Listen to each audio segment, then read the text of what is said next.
yo soy Andrea y este es mi compañero Yago. Somos estudiantes de bachillerato y pronto tendremos que tomar decisiones sobre nuestro futuro profesional. ¿Por qué decidió dedicarse a una carrera científica y concretamente a la biología molecular? Pues yo siempre he querido ser científica, la verdad, desde pequeña. Yo siempre digo que mi madre, ya yo con 5 años ya le decía, mamá, yo quiero investigar, yo quiero ser científica. Y bueno, al principio pues me parecía que la química era lo más interesante porque era lo que yo asociaba pues a la investigación, esos tubos así que salen burbujeantes, ¿no? Con humo. Pero luego, pues nada, tuve muy buenos profesores de biología, me gustaba la biología y así empecé. Y luego en la carrera, que yo la empecé en La Coruña, cuando era, bueno, pues colegio universitario, entonces en los 3 primeros años tuve una profesora de bioquímica muy buena, Esperanza Cerdán, y pues entonces ahí ya me enganché a la bioquímica, ¿no? Y bueno, pues por gallegos también me enteré que había un centro de biología molecular en Madrid que era muy bueno, en aquel momento pues el mejor de España y pues nada, yo tenía muy buenas notas de los 3 primeros años que había hecho en La Coruña y me vine a Madrid y pues nada, así empecé a hacer la carrera de biología molecular. En 1997 se trasladó al laboratorio Cold Spring Harbor en Nueva York y allí estudió el papel de la apoptosis como un mecanismo supresor de tumores, centrándose en el melanoma. Desde entonces toda su investigación ha girado en torno a este tema. ¿Por qué es tan importante y por qué ha decidido investigar sobre ello? Sí, bueno, yo cuando hice la tesis con Margarita Salas, que sabéis que es una de las científicas más reconocidas en España, una pionera en la biología molecular. Y ahí trabajábamos en mecanismos muy sencillos, en sistemas muy sencillos en cómo el ADN se divide. Y bueno, pues con esa pregunta, pues yo empecé a preguntar, bueno, pensar, bueno, nosotros trabajamos en un virus que infecta bacterias, o sea, algo muy pequeñito, un sistema muy simple. Y entonces pensando ya en modelos así más avanzados, pues me interesaba el cáncer. Entonces elegí Cold Spring Harbor porque, bueno, pues tenía amigos allí, había científicos muy buenos. Uno de ellos es Scott Lowe, que fue mi jefe después, una persona muy joven, estaba empezando el laboratorio. Yo fui su segunda postdoctoral y me fui allí porque yo no tenía experiencia en trabajar en cáncer, pero me parecía que una persona muy dinámica, empezando en un laboratorio pequeño, pues iba a tener pues más posibilidad de aprender directamente del jefe, ¿no? Y bueno, pues empezamos a estudiar lo que decís, apoptosis, que es muerte celular, cómo las células se mueren cuando hay, pues bueno, pues responden en distintos estímulos. Pero las células tumorales son muy agresivas, no se mueren. Y dentro de las células tumorales en aquel momento, las más agresivas, una de las más agresivas eran las de melanoma. Entonces, realmente llegamos al melanoma un poco por casualidad, pues haciéndonos la pregunta de, bueno, ¿y por qué hay células tumorales que no responden a terapia? ¿Por qué no se mueren de esa forma dirigida que es la apoptosis? Y nada, empecé en el melanoma y además era un reto, ¿eh? Porque, claro, todo el mundo me decía, ¿por qué vas a estudiar un tumor que es tan difícil, ¿no? Pues estudiar algo un poco más fácil. Pero bueno, a mí me parecía interesante y entonces pues ya dentro del laboratorio de Scott Lowe pues yo ya empecé digamos, llevar mis propias investigaciones, empecé a conocer gente en el campo, que luego si queréis hablar de lo importante que es el networking, realmente hablar con otros científicos. Y pues ahí ya decidí que yo quería trabajar y colaborar al melanoma, que en aquel momento no se conocían ni las bases moleculares ni se tenían terapias eficientes. Bueno, ha trabajado en varios laboratorios de Estados Unidos y de España. ¿Qué diferencias percibe entre los sistemas de investigación de ambos países? Pues mira, varias cosas. Lo primero es la financiación, claro, y el apoyo que se da a la ciencia. En España, o sea, yo creo que en general la sociedad pues entiende lo importante que es la investigación, pero los fondos que nosotros recibimos son, bueno, considerablemente menores que en otros países. Tenemos como la mitad o una tercera parte de lo que se dedica a investigación en Europa o en Estados Unidos. Eso por una parte, la financiación. Pero no solo eso. Cuando yo me fui a Cold Spring Harbor, es verdad que los grupos españoles son muy potentes, éramos muy buenos conceptualmente, muy buenos con las manos, porque trabajamos realmente, yo estaba en un laboratorio pues muy potente con Margarita Salas y éramos muy cuidadosos y entonces realmente se nos aprecia y se nos apreciaba y se nos aprecia mucho. Pero una de las grandes diferencias es que en Estados Unidos el abordaje es mucho más ambicioso. Mi jefe, yo lo digo siempre, Scott Lowe decía, si te haces preguntas aburridas vas a tener respuestas aburridas. Entonces allí lo que aprendí dos cosas importantes. Una, lo que ellos llaman el big picture. O sea, ¿qué quieres hacer? ¿Qué quieres hacer que es diferente? Nosotros allí no en general, y ahora también en España, vamos a hablar de lo importante que es España, pero allí lo importante, yo no quiero repetir experimentos, yo quiero hacer algo nuevo. Eso era el objetivo que teníamos allí en el laboratorio. Entonces aprendes a ser ambicioso o ambiciosa y a no tener miedo a desarrollar técnicas nuevas. Eso por una parte. Y luego el segundo punto que se aprende es la comunicación.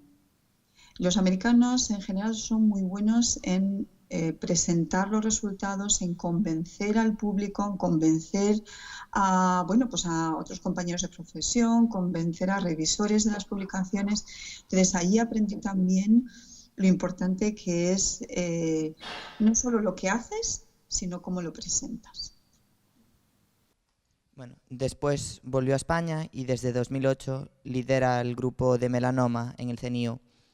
¿Cómo ve la situación para los científicos aquí en España? Bueno, no nos vamos a engañar, la situación está difícil. Está mejor cuando yo me fui a Estados Unidos, ¿no? Pero está difícil para la gente que quiere volver y para los jóvenes, porque bueno, pues digamos los fondos son reducidos. Pero también es verdad que ha cambiado bastante la situación. Por ejemplo, el centro en el que estoy yo, el Centro Nacional de Investigaciones Oncológicas, estamos entre el top 10, entre los 10 mejores de investigación en Europa y a nivel internacional. Entonces, eso quiere decir, bueno, este es el CNIO, pero también hay otros centros muy potentes en Salamanca, muy potentes en Barcelona, en Bilbao, en distintas ciudades. Entonces, a pesar de que tenemos menos fondos, somos muy eficientes y somos increíblemente eficientes. De hecho, podemos competir con grandes grupos con menos recursos, porque yo creo que somos más inteligentes en el sentido de que buscamos mejor qué investigar para que sea un tema relevante y suficientemente novedoso para que nosotros podamos competir con los medios que tenemos. O sea, para una persona joven como vosotros, desde luego vosotros que no os asuste, que la ciencia es difícil, que no os asuste problemas de presupuesto, que no os asusten los laboratorios, porque todavía estáis muy lejos. Vosotros lo que tenéis que hacer realmente es intentar, me parece muy bien lo que estáis haciendo ahora de entrevistarme a mí, por ejemplo, y supongo que a otra gente, que habléis con personas dedicadas a la investigación si os interesa la investigación. ¿Por qué? Porque hay oportunidades de colaboración, hay becas. Nosotros aquí en el CNIO, por ejemplo, tenemos programas en los que se llama CNIO in the City, que lo podéis ver en la página web del centro. Entonces, bueno, tenemos la posibilidad de que estudiantes como vosotros de bachillerato puedan venir aquí a hacer una inmersión, que vean cómo se funciona. Luego hay acuerdos que se pueden establecer entre el CNIO y distintos institutos o centros educativos. Entonces, bueno, pues al menos verlo. Luego, pues colaborar. Y en vuestro caso que estéis en Galicia, bueno, pues hay centros muy buenos en Santiago, hay centros muy buenos en La Coruña, en Vigo. Entonces yo recomendaría que pues intentéis hablar con gente para primero ver el centro y luego ver si podéis ir en verano a hacer prácticas. Y en general, la gente que tiene buen expediente o buenas notas, que tiene interés, que que además tiene profesores que los apoyan, pues bueno, sueles encontrar posibilidades de empezar así como voluntarios en algún laboratorio, a ver si eso os gusta. ¿Tiene algún hábito que le haya ayudado a llegar a donde está? Pues no sé, yo creo que dos. Bueno, no sé si son hábitos, pero son a lo mejor una actitud de vida, ¿no? Una, que soy muy inconformista y a lo mejor un poco competitiva en ese sentido. Yo me acuerdo, pero nada, cuando estaba en cuarto de GB, un niño me dijo, bueno, voy a sacar mejores notas que tú. Y yo le dije, pues no. Y entonces a partir de ahí pues empezaba a estudiar. Entonces esos son retos que yo me pongo a mí misma. O sea, creo que una de mis a lo mejor cualidades es que yo me impongo retos que son un poco más difícil de lo que a lo mejor pues podría, ¿no? Pensarías, digo, bueno, pues yo quiero hacer esto. Entonces, pues estudié mucho, tenía buenas notas. Cuando me vine a Madrid pregunté cuál era el mejor grupo de investigación y me fui a hablar con Margarita Salas. Luego, cuando estuve en Cold Spring Harbor, pues pregunté también cuál era el mejor laboratorio. Entonces, creo que eso me ayudó mucho, ¿no? No conformarme e intentar buscar, pues bueno, los mejores en cada momento, ¿no? Y ahora creo que lo que me ayuda también es la actitud de colaborar. Nosotros tenemos muchos proyectos en ciencia que, digamos, son proyectos que se piden conjuntamente con otros centros de investigación. Entonces, lo que te das cuenta es que avanzas más cuando colaboras. Entonces, gente que tiene buena actitud, que comparte, que cede reactivos, que presenta resultados antes de que estén publicados, pues les va mejor. Entonces, en vuestro caso, yo lo que digo siempre es que no os conforméis. Si hay un laboratorio que os parece interesante, que no os dé miedo, porque el no ya lo tenéis, ¿no? Entonces, bueno, pues que lo intentéis y ya está. Y si te dicen que no en un sitio, pues intentas en otro. En el tratamiento de melanoma se ha avanzado mucho, pero cuando ocurre la metástasis sigue siendo temible. ¿Cree que algún día tendremos un método para predecir el riesgo de metástasis? Bueno, en eso ya se está trabajando. En melanoma y otros tipos de tumores. Claro, lo interesante en estos tumores agresivos es identificarlo cuanto antes. Y cuanto antes es diagnosticar mejor y luego tratar mejor. Y bueno, ya se ha avanzado mucho. En este tumor, de hecho, el melanoma es uno de los ejemplos, esto siempre lo decimos, es uno de los ejemplos en los que la investigación básica realmente está teniendo bastante éxito. ¿Por qué? Porque cuando yo empecé, la vida media de los pacientes con melanoma en metástasis, cuando ya está diseminado, pues era de 1 año más o menos. 1 año, sí, 10, 12 meses.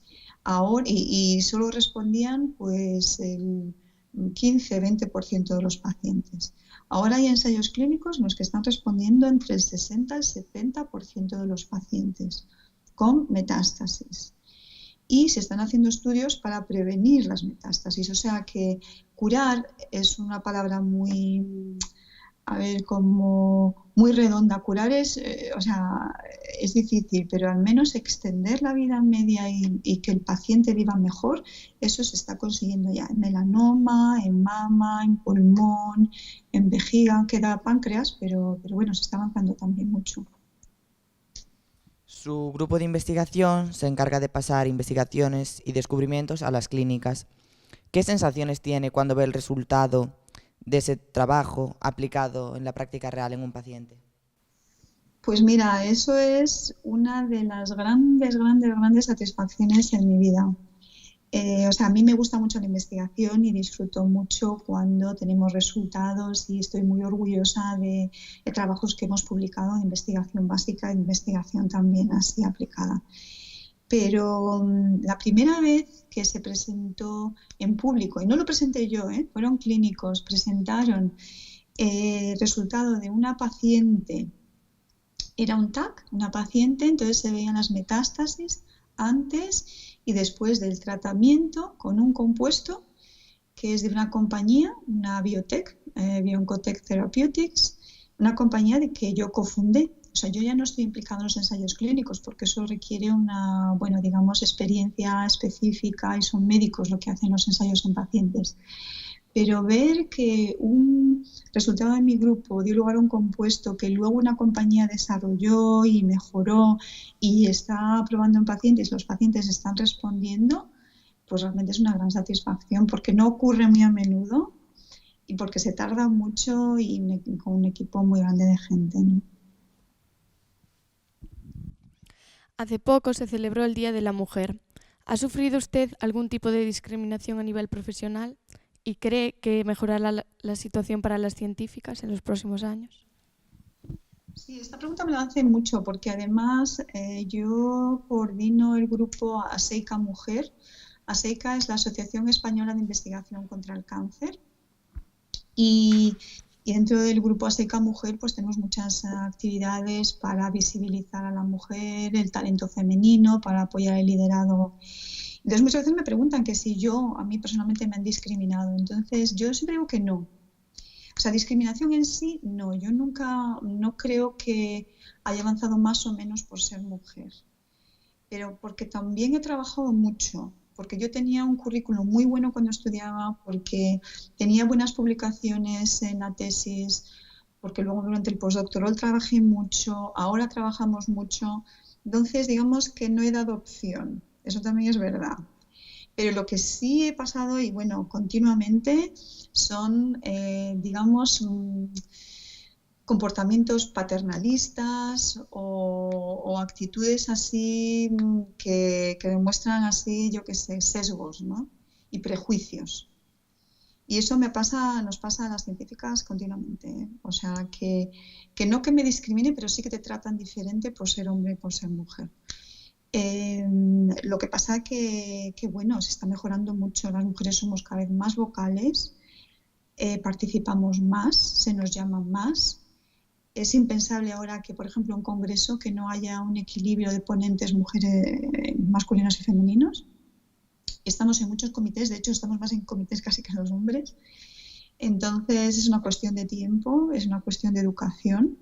Por eso vosotras, bueno, las que estáis ahí en el instituto, que penséis que claro que se puede llevar al puesto que vosotras queráis. O sea, si queréis ser jefas, o si queréis dedicaros a otra cosa, pero que no os limite ser mujer, porque eso no tiene por qué ser un impedimento. Porque ya hay, bueno, se están estableciendo políticas de igualdad, pero además hay mucha conciencia en las empresas que esas cosas tienen que cambiar. Entonces, a vosotras os toca no conformaros. Si veis actitudes machistas, podéis protestar y ya está. En una entrevista en El País afirmó que la investigación es dura. ¿A qué se refería con esto? Pues la investigación es dura porque te enfrentas casi siempre a cosas que no van a funcionar. O sea, te enfrentas a la incertidumbre. O sea, nosotros, particularmente cuando estudias, bueno, pues tienes proyectos muy ambiciosos o proyectos en los que no hay seguridad de éxito, pues te tienes que enfrentar a que a veces los experimentos no funcionan. Y de hecho, en los laboratorios la mayor parte de las veces no funcionan los experimentos, porque tú pruebas y tienes que cambiar las condiciones, volver a probar. Entonces es difícil porque tienes que tener una autoconfianza para superar todos esos problemas cuando los experimentos no funcionan.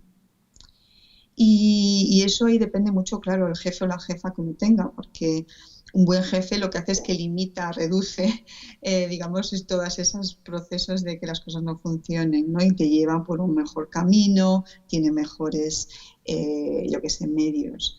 Pero eso hay que tener una cierta autoconfianza, para empezar. Luego es duro porque está mal pagado, porque dedicamos muchas más horas que las de otras profesiones. Por ejemplo, aquí en el CENIE no se trabajan 8 horas, pero no porque nos lo impongan, sino porque no queremos. Yo también cuando entrevisto gente, pues también intento ver, o les intento convencer o indicar que realmente la ciencia te tiene que gustar lo que haces, y cuando te gusta, entonces dedicas esfuerzo. Hay gente que trabaja 8 horas, hay gente que trabaja 10, hay gente que trabaja 12. Eso ya depende cómo cada uno se organice. Pero es intenso. Es intenso porque no te puedes parar. Porque en centros como el nuestro no somos funcionarios, aquí no hay funcionariado. Entonces, cada 5 años se nos evalúa. Eso quiere decir que tienes que tener una productividad, que tienes que mantenerte pues activo, que tienes que estar pues al frente, ¿no? de tu campo. Por eso es duro. Pero bueno, yo no lo dejo por nada, ¿eh? O sea, yo prefiero este trabajo, bueno, pues de cualquier otra cosa. Y además, cuando ya llegas a un puesto de responsabilidad, bueno, pues yo ya no hago experimentos. Entonces, bueno, pues la verdad es que tengo la suerte de dirigir a gente y me gusta mucho cuando ellos son los que avanzan y son ellos los que proponen experimentos. O sea, que también tiene muchas satisfacciones. Las nuevas tecnologías están permitiendo a muchos científicos ganar presencia mediática. Bueno, usted misma concede muchas entrevistas. ¿Qué papel cree que deben tener estos científicos para reivindicar el papel de la ciencia en la actualidad y en el futuro? Y por otro lado, ¿cómo valora usted la divulgación y la apertura de la ciencia a la sociedad? Bueno, mira, la comunicación y digamos trasladar a la sociedad lo que hacemos es esencial. Hoy por hoy, casi, bueno, no te voy a decir todos, pero desde luego los investigadores tenemos esa responsabilidad de explicar lo que hacemos. Entonces, herramientas como Twitter, Facebook, Instagram, yo que sé, blogs, son importantes. Entonces, ahí ya depende cada uno cómo lo quiera enfocar, porque hay, bueno, comunicadores, hay divulgadores, no es lo mismo necesariamente, pero es importante. Y aquí en el CNIO, bueno, casi todos los centros grandes de investigación tienen equipos de comunicación, que es gente especializada, algunos de ellos con formación en ciencias, pero está especializada en periodismo y está especializada en comunicación. Y bueno, pues si veis en el CNIO, entráis en nuestra página, tenemos vídeos en el canal de YouTube, tenemos distintas, bueno, pues entrevistas a distintos jefes que hacemos, y entonces, bueno, son muy importantes, eso no se puede descuidar. Y cada vez más, sobre todo, pues mucha gente en ciencia se utiliza mucho Twitter, porque bueno, es muy inmediato y entonces la gente sabe lo que estás haciendo en cada momento, ¿no? Pero bueno, también se utilizan otras plataformas y cada vez más, ¿eh? Eso para comunicación, pero las tecnologías están llegando a la ciencia en distintos aspectos. Por ejemplo, la inteligencia artificial es muy importante. O sea, hoy por hoy, pues el Big Data, analizamos miles de muestras de pacientes, en general la comunidad científica. Y entonces, bueno, especialistas en matemáticas, en bioinformática, en estadística, pues la verdad es que tienen un hueco muy importante en la ciencia, en los laboratorios, porque, bueno, pues es una integración de muchísima información y que está funcionando. Y ahora, por ejemplo, en melanoma, pues hay ordenadores que se les han enseñado, es inteligencia artificial, a distinguir lunares benignos de melanomas malignos. Y de hecho son incluso mejores que algunos dermatólogos o dermatólogas, ¿no? Entonces la inteligencia artificial pues también está llegando. Entonces es otro tipo de, digamos, impacto de la tecnología en la ciencia. En la misma entrevista que citábamos antes del País, afirmó que los gobernantes no saben el valor de la investigación. ¿Qué cambios propondría usted para que la ciencia obtuviese un mayor apoyo por parte de la clase política? Claro, bueno, en eso estamos trabajando muchísimo y de hecho ayer me nombraron tesorera de la COSCE. La COSCE es la Confederación de Sociedades Científicas Españolas. Yo también participo, estoy en la Junta Directiva de la Asociación Española de Investigación contra el Cáncer. Y en estas sociedades que son, bueno, pues que digamos que acumulan o, bueno, digamos que están integradas por científicos de distintas disciplinas, etcétera, uno de los puntos que tenemos es llegar a la administración. Yo no sé si todos los políticos... Es curioso porque cuando te entrevistas con políticos de cualquier partido, pues todos dicen que les interesa la investigación. Pues sí, la investigación es muy importante y como que son conscientes de que, bueno, pues que realmente en la ciencia también hay progreso, pero luego el problema es la implementación. Bueno, pues eso es lo que pasa. No sé si es que se los olvida o realmente porque los fondos no son suficientes, entonces nosotros les tenemos que estar recordando desde distintas asociaciones que hay que apoyar muchísimo más a la ciencia porque los recortes han sido realmente muy importantes. Entonces, ¿cómo lo estamos haciendo? Bueno, pues lo que decíais, por ejemplo, por los medios, pues campañas en los medios, se está también hablando con políticos. El lunes hay una reunión, un debate con miembros de esta confederación COSCE y distintos partidos políticos. Es un poco intentando llegar bueno, pues a los distintos partidos. Y luego estamos intentando que haya asesores de ciencia en el Parlamento. Hay una convocatoria que se llama Ciencia en el Parlamento, es precisamente para que pues haya asesores científicos. Eso es en Estados Unidos, por ejemplo, muy importante y aquí todavía no, pero es algo que se está intentando hacer. Ha recibido una gran cantidad de premios por sus descubrimientos y avances en el estudio del melanoma. ¿Cómo se siente cuando es galardonada por sus investigaciones y qué significado han tenido estos premios para su carrera científica? Hombre, a ver, a todo el mundo le gusta recibir premios, desde luego, y todos son importantes, vengan de una asociación pequeña o de un congreso muy grande, ¿no? Porque, bueno, pues por lo que decíamos antes, porque como la ciencia es muy difícil y tardas muchos años en conseguir resultados, pues cuando te lo reconoce sobre todo tus compañeros de profesión, eso es muy importante. Entonces, premios que te dan en reconocimiento a la trayectoria científica, por el impacto de las investigaciones, porque las investigaciones ayudan no solo a otros científicos, pero pueden llegar al paciente, entonces eso, pues claro, te sientes muy bien. Pero también es importante que, yo siempre lo digo, los premios no son solo míos, es del equipo, entonces para mí es un orgullo que bueno, pues su trabajo también se reconozca. Luego hay otros premios que también me están dando últimamente por también apoyo a la mujer, y en Galicia he tenido varios y eso me hace mucha ilusión también. Y no son solo premios, sino que, bueno, pues yo nací en una aldea, que sabéis, ¿no? O sea, yo nací en una aldea del monte, que, vamos, no viene ni casi ni en el mapa, la encontráis ahí en la zona de cerca de Agolada. Y entonces me hicieron hubo un acto en el Ayuntamiento de La Agorada con bandas de música, eso lo podéis ver, está por internet, también lo podéis encontrar.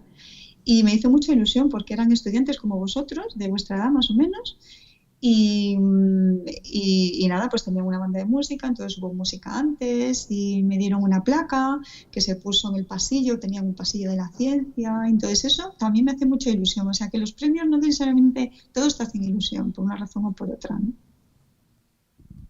Como ya hemos dicho al principio, estamos en una época en la que tenemos que tomar decisiones sobre nuestro futuro profesional.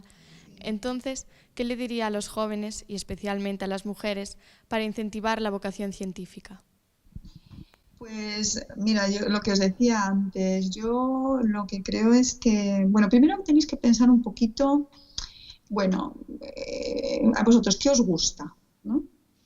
Y a lo mejor no lo sabéis, porque es verdad que estáis en una fase que bueno, pues a lo mejor os pueden interesar muchas cosas, no conocéis bien. Yo lo que os recomendaría es que invitéis a gente. Seguro que encontráis profesores o a lo mejor pues investigadores en distintos laboratorios que os puedan ir a dar una charla al centro. O sea, que os informéis. Y luego, desde luego, que no os asuste que vengáis de una ciudad pequeña. Yo era de una aldea, o sea, que no os asuste, que no, bueno, pues a lo mejor que no tengáis muchos medios o vuestra familia que no tenga medios, porque hoy por hoy hay muchas becas.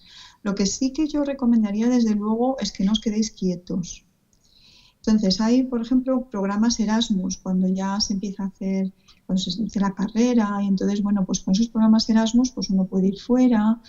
Entonces, ¿qué os recomendaría? Uno, que penséis un poco cuáles son vuestras, digamos, mejores facultades, si habláis bien, si escribís bien, si sois curiosos, entonces por ahí os tenéis que ya un poco enfocar. Luego que habléis con gente e intentad ir a distintos, bueno, pues invitar a gente que os pueda contar sus historias. Y luego, pues que probéis.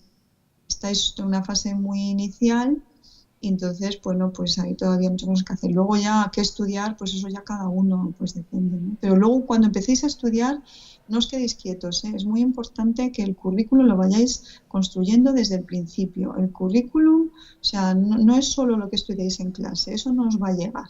Eso también es verdad. O sea, hagáis lo que hagáis donde estéis, intentad dar un paso más, porque vais a competir con mucha gente que ese paso lo va a dar. Entonces, estéis donde estéis, pues bueno, pues si hay algún trabajo que se puede hacer, pues os apuntáis a hacer un trabajo. Si tenéis la posibilidad de hacer una visita, pues hacedla. Llamada a los centros de investigación. De verdad que casi todo el mundo, nosotros tenemos, por ejemplo, en CENIO, puertas abiertas. Pues podéis venir con el instituto, claro, es Madrid, a lo mejor a vosotros en Galicia os es más fácil, ¿no? Pero se pueden hacer cosas.